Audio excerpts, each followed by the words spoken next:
Hello everyone, welcome to Kitely. So in today's session we are going to discuss weekly current affairs MCQ and ये रहने वाला है आपका weekly wrap from 1st of April to 7th of April. तो जो भी हमने current affairs discuss किए हैं उनमें से टॉप 50 MCQ जो कि एग्जाम के पॉइंट ऑफ व्यू से बहुत ज़्यादा इंपॉर्टेंट है उन्हें हम डिस्कस करने वाले हैं आज के सेशन में. सो फर्स्ट है कि रीसेंट रिपोर्ट के अकॉर्डिंग पब्लिक सेक्टर बैंक्स जो हैं उन्होंने कितने अमाउंट ऑफ लोन का राइट ऑफ किया है जिसकी वर्थ है 7.34 लाख एंड ये पूछा जा रहा है इस फिस्कल ईयर जो कि एंड हुआ है मार्च को. सो आपका आंसर हो जाएगा ऑप्शन सी, दैट इज 14% का राइट ऑफ किया गया है लोन्स का, that worth ₹7.34 lakh crore. The next है एज पर PFRDA जो कि ओम्बड्समैन की जो एज है PFRDA के उनकी एज कितनी ज़्यादा बढ़ा दी गई है, 5 years बढ़ा दी गई है एंड अब प्रेजेंट में कितनी हो गई है. सो प्रेजेंट में इनकी एज हो गई है, मैक्सिमम एज हो गई है that is 70 years. Earlier it was 5 years less that is 65 years. तो ये आपको याद रखना है. PFRDA के जो ओम्बड्समैन है यानी कि pension fund regulatory and development authority के ओम्बड्समैन की एज अब 70 years की हो गई है. द नेक्स्ट है हुरून ग्लोबल रिच लिस्ट जो आई है उसके रिगार्डिंग कौन सा स्टेटमेंट है जो कि इनकरेक्ट है इसमें. तो statement number D that is in terms of number of billionaires India की जो रैंक है 4th आई है इन 2023 M3M Hurun global rich list.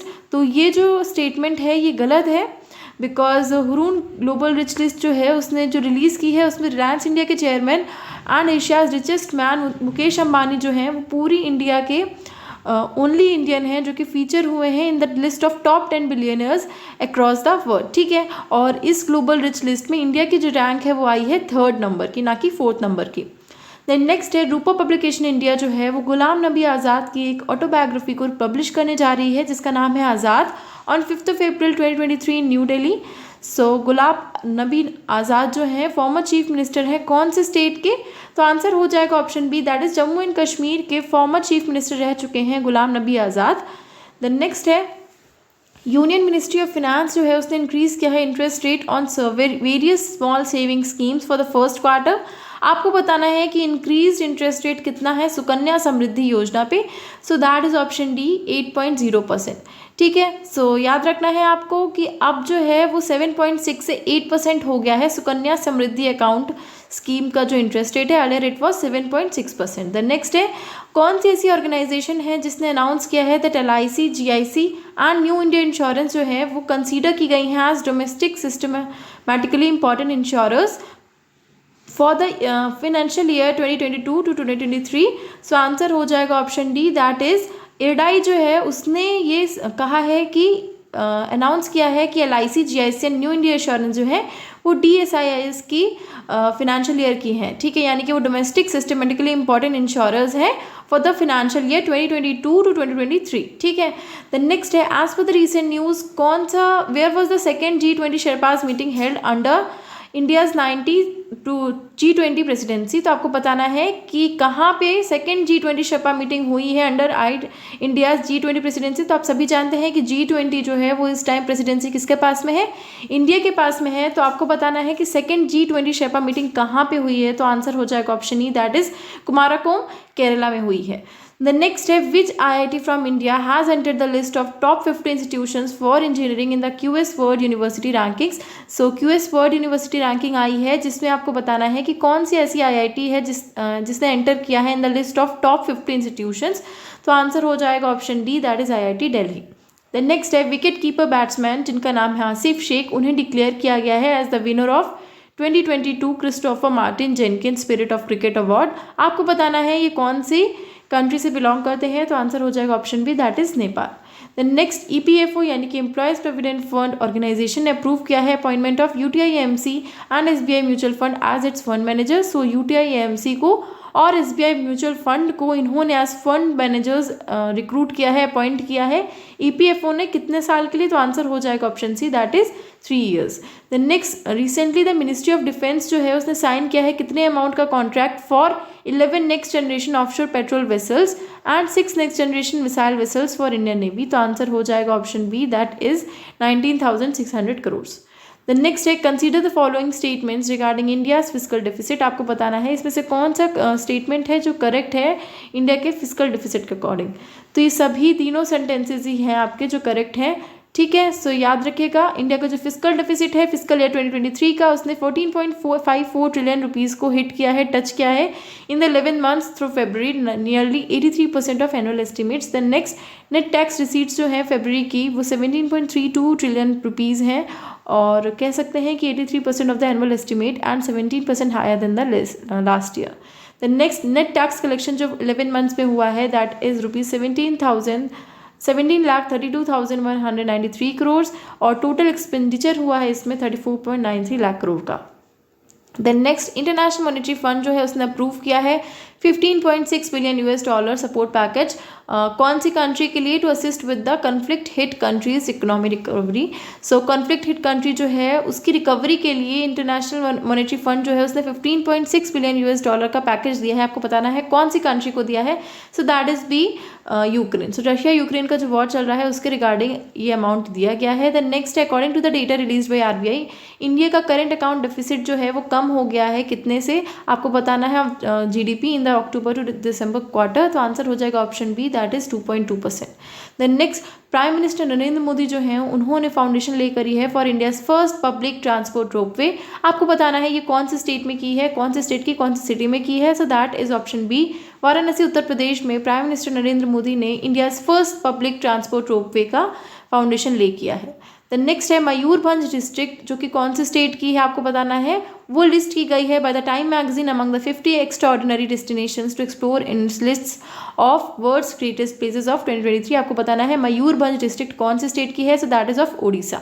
The next है, which of the following space agency, इनमें से कौन सी स्पेस एजेंसी है जिसने रिसेंटली इमेजेस रिलीज की हैं of earth captured by the earth observation satellite.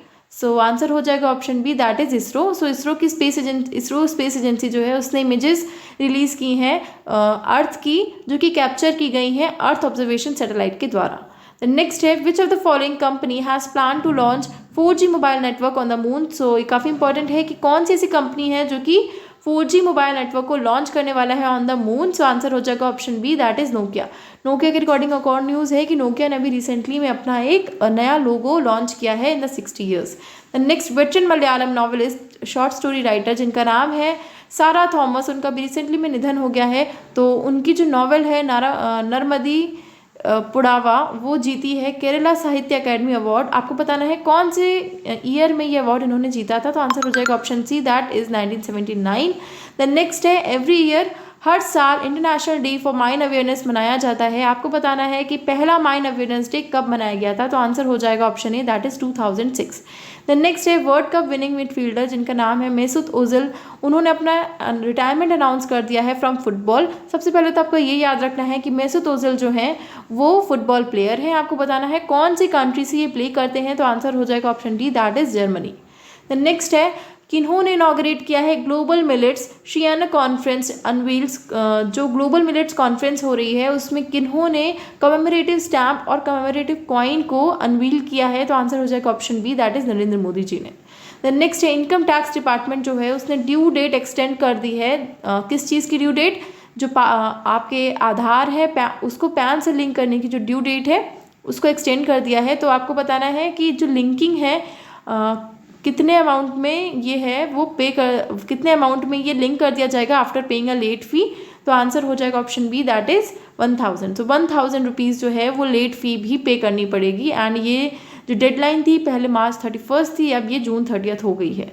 Next, Saudi Arabia के क्राउन प्रिंस जो है मोहम्मद बिन सलमान, उन्होंने अनाउंस किया है the creation of a new national airline. So आपको बताना है कि कौन सी एयरलाइन उन्होंने नई अनाउंस की है। तो आंसर हो जाएगा option C, that is Riyadh Air. So Saudi Arabia के क्राउन प्रिंस का नाम याद रखेगा, मोहम्मद बिन सलमान। इन्होंने न्यू एयरलाइन का क्रिएशन अनाउंस किया है and that is Riyadh Air. The next है, मिनिस्ट्री ऑफ रूरल डेवलपमेंट जो है उसने MOU साइन किया है कितने कैप्टिव एम्प्लॉयर्स के साथ में for training and placement of 31,000 youth under the Deendayal Upadhyaya Grameen Kaushal योजना। तो दीनदयाल उपाध्याय ग्रामीण कौशल योजना में 31,000 रूरल यूथ्स को ट्रेनिंग और प्लेसमेंट देने का कहा गया है। आपको बताना है इसमें कितने कैप्टिव एम्प्लॉयज़ इन्होंने रिक्रूट किए हैं। तो आंसर हो जाएगा option B, that is 19। Next है, किन्हें अपॉइंट किया गया है as a new vice chief of naval staff of the Indian Navy. तो आंसर हो जाएगा option D, that is Sanjay Jasjit Singh जो है उन्हें अपॉइंट किया गया है as new vice chief of naval staff of the Indian Navy. The next है who has been appointed as a new executive director of RBI. So executive director किन्हें appoint किया गया है आरबीआई का, तो आंसर हो जाएगा option B, that is Neeraj Nigam जो है उन्हें आरबीआई का एग्जीक्यूटिव डायरेक्टर अपॉइंट किया गया है। द नेक्स्ट गियानी इन्फेंटिनो जो है उन्हें दोबारा से री इलेक्ट कर लिया गया है as president of FIFA. So FIFA के प्रेसिडेंट जो कि गियानी इन्फेंटिनो थे उन्हें दोबारा से इलेक्ट कर लिया गया है। आपको बताना है इनका टेन्योर कब तक का है। सो आंसर हो जाएगा ऑप्शन बी, दैट इज 2027 तक के लिए दोबारा से गियानी इन्फेंटिनो जो है उन्हें प्रेसिडेंट री इलेक्ट कर लिया गया है। The next national maritime day जो है वो हर साल सेलिब्रेट किया जाता है on the 5th of April। आपको बताना है कि इंडिया कब मेंबर बना था इंटरनेशनल मैरीटाइम ऑर्गेनाइजेशन का, तो आंसर हो जाएगा ऑप्शन बी, दैट इज 1959। 1959 में इंडिया जो है वो मेंबर बना था इंटरनेशनल मैरीटाइम ऑर्गेनाइजेशन का। नेक्स्ट कौन सी ऐसी कंपनी है जिसने लॉन्च किया है नया कंज्यूमर फेसिंग एप्लीकेशन जिसका नाम है pin code, that will be integrated into India's open network for digital commerce. So कौन सी ऐसी कंपनी है जिसने पिन कोड नाम की एक कंज्यूमर फेसिंग एप्लीकेशन लॉन्च की है जो कि ONDC प्लेटफॉर्म पे फ्रेमवर्क है। सो आंसर हो जाएगा option D, that is phone पे। नेक्स्ट है union minister for urban housing and urban affairs जिनका नाम है श्री हरदीप सिंह पुरी। उन्होंने सेट किया है to make 1000 cities in the country 3-star garbage free cities.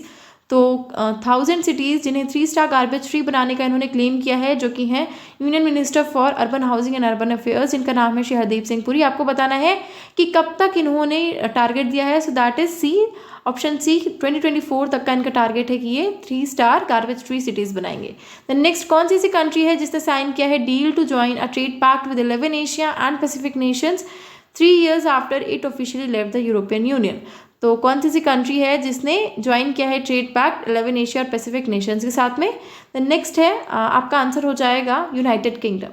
The next है consider the following statement regarding the employees provident fund. आपको बताना है कि इसमें से कौन सा स्टेटमेंट गलत है EPFO के बारे में।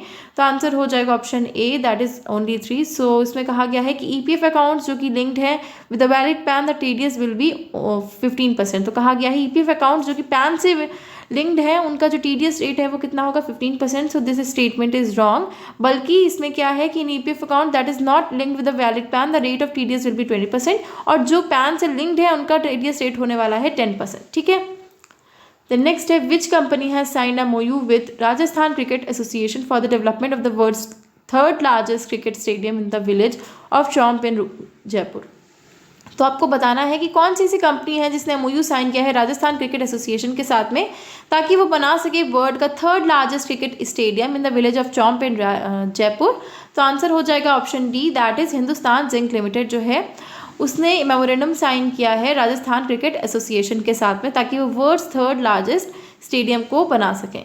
ठीक है। द नेक्स्ट है ये कौन सा एडिशन होने वाला है इंडियन नेवी श्रीलंका नेवी के बीच में जो बायलैटरल मैरीटाइम एक्सरसाइज हो रही है स्लिनेक्स 2023 जो कि कोलंबो श्रीलंका में हो रही है। आपको बताना है इसका कौन सा एडिशन हो रहा है इस एक्सरसाइज का। So that is option B, 10th edition है ये स्लिनेक्स एक्सरसाइज का। द नेक्स्ट है with which country India conduct the Cope India exercise at Kalaikunda airbase in West Bengal. तो आपको बताना है कोप इंडिया जो मिलिट्री एक्सरसाइज है वो कौन कौन सी कंट्रीज़ के बीच में है, इंडिया और कौन सी कंट्री के बीच में है। तो आंसर हो जाएगा option D, that is US। India और US के बीच होने वाली एक्सरसाइज जिसका नाम है कोप इंडिया, ये कलाईकुंदा एयरबेस जो कि वेस्ट बंगाल में है वहाँ पे कंडक्ट की जा रही है। The next Oscar winning Japanese pop Pioneer जिनका नाम है यूशी साकामोटो, उनका रिसेंटली में निधन हो गया है द एज ऑफ 71। आपको बताना है इन्होंने कौन से ईयर में ऑस्कर जीता था। तो आंसर हो जाएगा option C, that is 1988। Next है which of the following became the first Indian bank to open special vostro account. So आपको बताना है कौन सा ऐसा बैंक है जिसने रिसेंटली पहली बार इंडिया में ओपन किया है special vostro account for India Malaysia trade settlement in rupee. तो आंसर हो जाएगा option D, that is Union Bank of India. The next World Bank जो है उसने अपनी फोरकास्ट को लोअर कर दिया है और इंडिया की इकोनॉमिक ग्रोथ जो कि करंट फिस्कल की है वो कितनी बताई है, 6 आपकी कर दी गई है 3% फ्रॉम 6.6%। ठीक है। द नेक्स्ट यूनियन गवर्नमेंट जो है उसने लॉन्च किया है न्यू सेंट्रली स्पॉन्सर्ड स्कीम जिसका नाम है New India Literacy Programme and this scheme aims to cover a target of 5 crore non literates in the age group of. तो आपको बताना है एज ग्रुप कितने का होने वाला है। सो इसका है एज है 15 एंड अबव। ठीक है। सो याद रखिएगा न्यू इंडिया लिटरेसी प्रोग्राम के लिए जो एज है वो आपकी होने वाली है 15 and above. The next, as पर the recent report, ministry of education जो है उसने कितने स्कूल्स को सिलेक्ट किया है for Pradhan Mantri schools for rising India scheme. So एक नई स्कीम लेकर के आए हैं पीएम मोदी जिसका नाम है प्रधानमंत्री schools for rising India scheme. आपको बताना है इसमें कितने स्कूल्स को सिलेक्ट किया गया है, तो आंसर हो जाएगा option D, that is 9000। The next है ministry of commerce, Piyush Goyal जो है उन्होंने अनवील किया है फॉरेन ट्रेड पॉलिसी जिसमें इंडिया के गुड्स एंड सर्विसेज एक्सपोर्ट्स को रेज किया जाएगा टू $2 ट्रिलियन बाय कब तक इसे एक्सपैंड करना है, तो आंसर हो जाएगा option D, that is 2030। Next है किन्हें अपॉइंट किया गया है as the 40th national president of FICCI ladies organisation for the term 2023 to 2024, तो आंसर हो जाएगा आपका option C, that is Sudha Shiv Kumar जो है उन्हें अपॉइंट किया गया है as 40th national president of FICCI. ठीक है, फिक्की हो गया, फीफा हो गया, आरबीआई के नॉन एग्जीक्यूटिव डायरेक्टर हो गए, सब कुछ आपको बताइए, काफ़ी इंपॉर्टेंट अपॉइंटमेंट्स है। द नेक्स्ट है एक्सिस सिक्योरिटीज लिमिटेड जो है उन्होंने अपॉइंट किया है मिस्टर प्रणव हरिदासन को as its new MD and CEO for a tenure of, तो आपको बताना है एक्सिस सिक्योरिटीज लिमिटेड के नए अपॉइंटेड एमडी एंड सीईओ जिनका नाम है प्रणव हरिदासन, उन्हें कितने टेन्योर के लिए अपॉइंट किया गया है, तो आंसर हो जाएगा option C, that is 3। The next है CGTMCE has issued guidelines regarding reduction of the annual guarantee fee for loans up to ₹1 crore। सो 1 करोड़ तक के जितने भी लोन हैं उसमें जो फी रिडक्शन है वो करने को कहा गया है from a peak rate of कितना percentage, that is 2% per annum. The next है फिनलैंड जो है वो कौन से नंबर का मेंबर बन गया है नाटो ऑर्गेनाइजेशन का, यानी कि नॉर्थ अटलांटिक ट्रीटी ऑर्गेनाइजेशन का, तो आंसर हो जाएगा option C, that is 31st। तो आपसे ये भी पूछ सकते हैं कि 31st member North Atlantic Treaty Organization का किसे बनाया गया है, so that is Finland. The next, as पर the data from corporate affairs ministry, corporate social responsibility spending by corporate India increase to, तो कॉर्पोरेट इंडिया में कितना अमाउंट ऑफ मनी इंक्रीज किया है, so that is option B 25,715। The next आपको बताना है what is the name of the Indian women weight lifter जिन्हें ban कर दिया गया है for 4 years for failing a dope test, तो आपको बताना है कि ऐसी कौन सी इंडियन वीमेन वेट लिफ्टर हैं जिन्हें 4 साल के लिए बैन कर दिया गया है for failing a dope test, so that is option C, Sanjita Chanu. So doping test क्या होता है कि आपका जब भी आप वेट लिफ्टिंग या किसी ऐसी चीज़ों के लिए जाते हैं तो आपका डोप टेस्ट होता है जिसमें ये डिटेक्ट किया जाता है कहीं आपने किसी तरह का कोई स्टेरॉइड्स या ड्रग्स तो नहीं ले रखे अपनी परफॉर्मेंस को और ज़्यादा इन्हांस करने के लिए। तो उस डोपिंग टेस्ट में जो फेल हो गई हैं जिनका नाम है संजिता चानू, उन्हें 4 years तक के लिए बैन कर दिया गया है। द नेक्स्ट, एज पर the Forbes billionaire 2023 list, who among the following is the Asia's richest person, तो आपको बताना है कि जो भी फोर्ब्स की बिलियनरी लिस्ट आई है उसमें एशियाज रिचेस्ट पर्सन किन्हें डिक्लेयर किया गया है, so that is option A, Mukesh Ambani. The next, as पर द रिसेंट रिपोर्ट, कौन सी ऐसी पुलिस है जिसने सिक्योर्ड किया है first position in the latest crime and criminal tracking and network system Pragati ranking release at the all India level, तो answer हो जाएगा option B, that is Haryana. So these were the top 50 MCQs जो कि काफ़ी important होते हैं आपके exam के पॉइंट ऑफ व्यू से। आई होप आप सभी को सेशन अच्छा लगा होगा। मैं जितना पढ़ाती हूँ आपको करंट अफेयर से रिलेटेड, एंड येस आप लोग प्लीज़ अटेंटिव रहिए अपने करंट अफेयर सेशन के लिए। मैं हर रोज़ 6:30 पे उसको पोस्ट करूँगी, सो आप लोग ज़रूर देखिए। And I want you all to please join the sessions ताकि और अच्छे से अच्छा रिस्पॉन्स दे, तो मैं और अच्छे से अच्छा कंटेंट आप सभी के लिए लेकर के आऊँ। सो अगर ये सेशन अच्छा लगा है then do like it, share it with your friends and अपने रिव्यू ज़रूर शेयर कीजिएगा कमेंट सेक्शन में। Thank you so much.